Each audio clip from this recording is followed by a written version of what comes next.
Ameublement Tanguay en première ligne.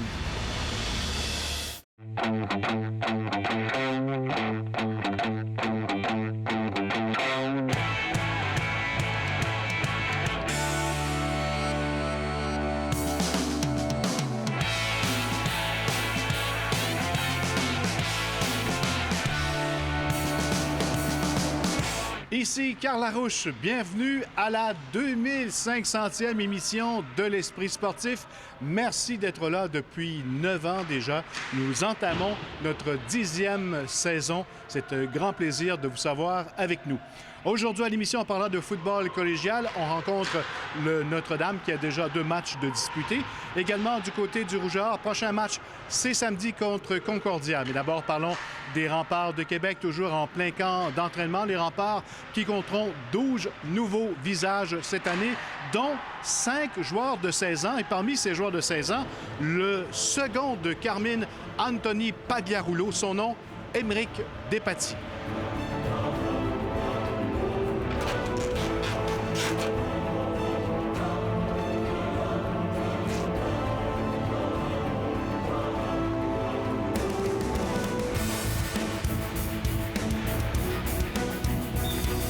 Peut-être que d'abord, j'aimerais que tu me parles. Il y a 5 joueurs de 16 ans dans ton équipe cette année, dont un de tes gardiens de but, Émeric Despatie. Qu'est-ce qui fait qu'il est avec l'équipe cette année? Bien, écoute, au camp d'entraînement, on a adoré ce qu'on a vu. Premièrement, lorsqu'on a regardé la situation là, de l'équipe pour le futur, on savait là, que Pag avait 19 ans. On aurait l'option de l'avoir comme 20 ans si on le veut. Alors, on pensait que c'était une bonne idée là, de commencer à préparer un jeune.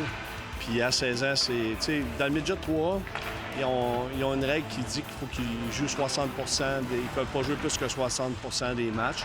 Alors, tant qu'à jouer 60 on aime autant l'avoir avec nous puis de lui donner quoi, à l'entour de 25 matchs, plus ou moins. Émeric Despatie, bienvenue à l'Esprit sportif. Merci beaucoup. À 16 ans, tu as retrouvé avec les Remparts de Québec. Ça représente quoi pour toi?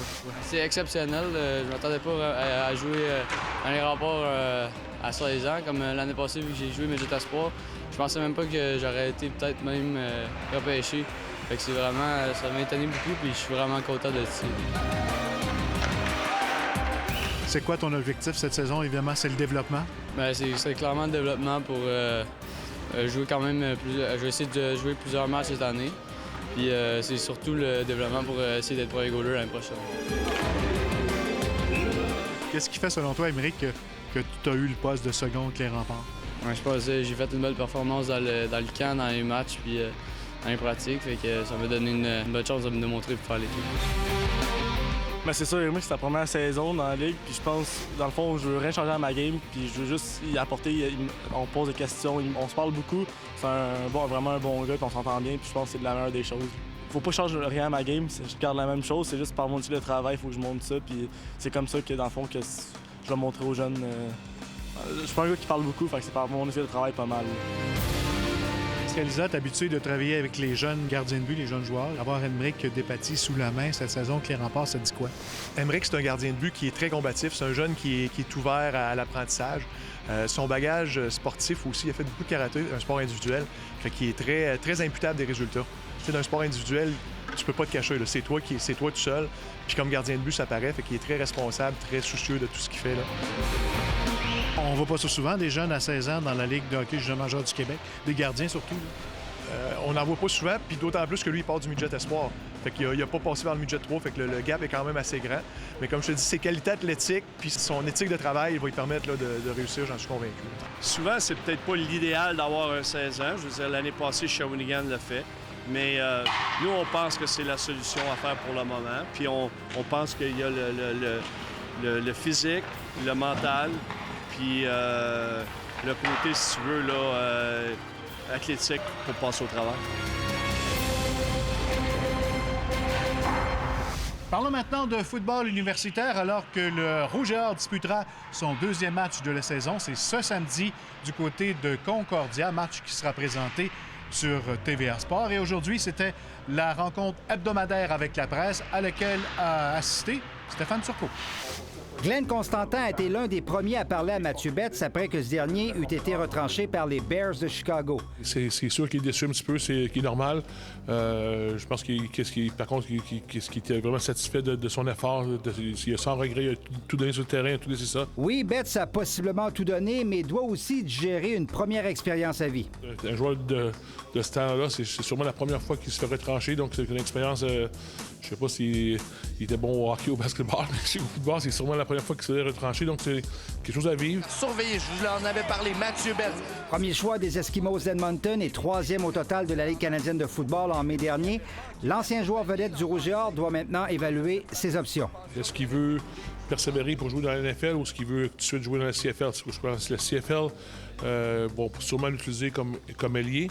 Donc, ça va peut-être un peu nuire à une progression de secondaire pour la NFL. Donc, c'est une bonne réflexion de sa part à y avoir. Glenn Constantin se permet même un conseil à son ancien joueur.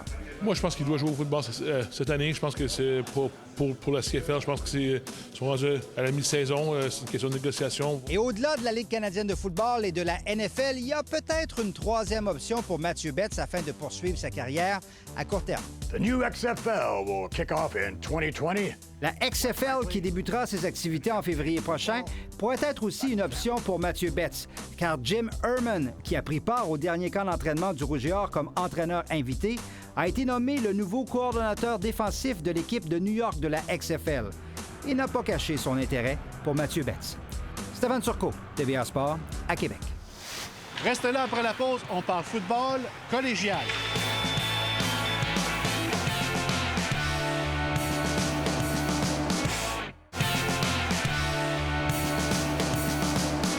Parlons maintenant de football collégial alors que la saison est bien entamée pour le Notre-Dame du Collège Notre-Dame de Foix avec 2 matchs de disputés.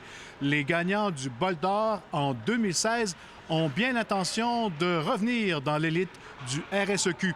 Jonathan Fournier était là à l'entraînement de l'équipe de Marc-André Dion.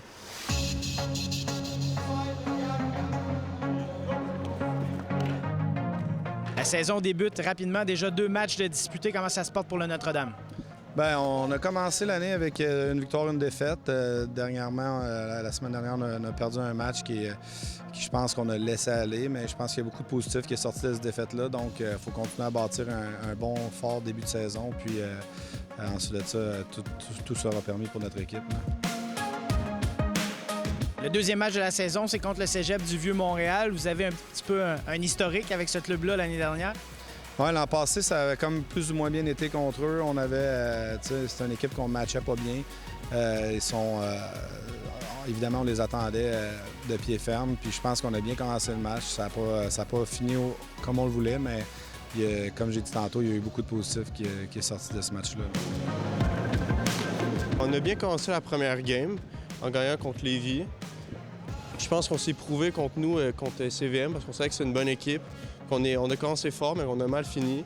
Fait que même si on est déçu d'avoir perdu, on a comme une confiance qu'on sait qu'on est capable de rivaliser avec tout le monde dans la Ligue. Décrivons un petit peu les éléments de ton offensive qui te serviront cette saison. Bien, c'est sûr que carrière, Raphaël Latulippe, porteur de ballon, Alex Duff et Zachary Magnan, puis ressort de passe, c'est sûr que un des meilleurs ressorteurs de la Ligue en Vincent Carbonneau. Donc, on a plusieurs armes, on a plusieurs éléments qui peuvent nous permettre de compter des points, faire des gros jeux. Donc, c'est de le faire semaine après semaine pour y arriver. Une offensive plus aérienne, plus tertiaire? Je dirais que c'est quand même balancé. Beaucoup de mouvements, C'est important pour nous de distribuer la balle à nos meilleurs joueurs, de ne pas nécessairement être dans le ratio passe-course, mais plus de donner le ballon à nos meilleurs joueurs. Je pense qu'on peut très bien réussir si on est capable de jouer comme 2 unités complètes puis jouer bien des 2 côtés de la balle. Je pense qu'on a beaucoup de talent à l'attaque. On est très explosif, on peut faire des gros jeux. Je pense que nos demi-défensifs en défense sont très solides aussi. Défensivement, on avait connu des ratés l'an passé. On a travaillé fort dans le recrutement. On a rentré des joueurs qui jouent leur première année. On a montré beaucoup plus de toughness en fin de semaine dernière. Donc, il y a du positif.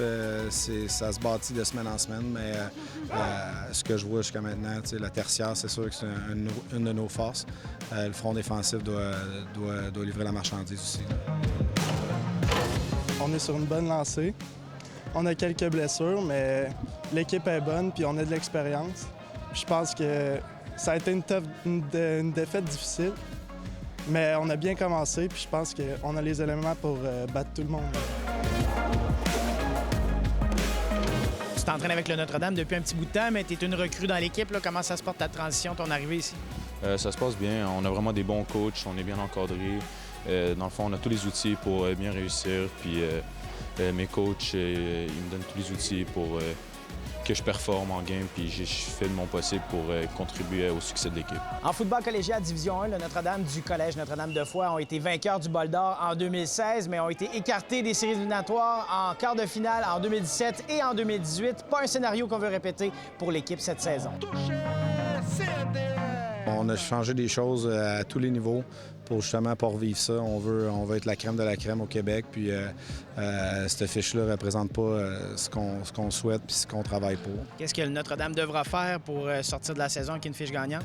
Bien, c'est certain qu'il va falloir gagner les matchs serrés. Il va en avoir beaucoup d'ici la fin. Il va falloir faire les gros jeux au bon moment, jouer en équipe, puis les 3 phases de jeu, unité spéciale, offense, defense, qu'on soit tous sur la même longueur d'onde. Les grandes forces du Notre-Dame cette saison? Je dirais offensivement, au niveau des positions, ce qu'on appelle skills en anglais, je trouve qu'on a de la profondeur, on a des bonnes recrues aussi. Donc ça nous permet de faire des gros jeux, ce qu'on a fait, était capable de faire depuis le début. Donc je dirais que ça, c'est la grosse force de notre équipe. On veut se battre pour un championnat. L'objectif, c'est de se positionner dans les 4 meilleurs d'ici la fin de la saison régulière, puis ensuite de ça, tout est permis. Donc, c'est d'être dans une meilleure position. L'an passé, on était sur la route, donc c'est sûr d'accueillir des matchs à la maison, ça fait une grosse différence. Bonne saison Notre-Dame. Merci.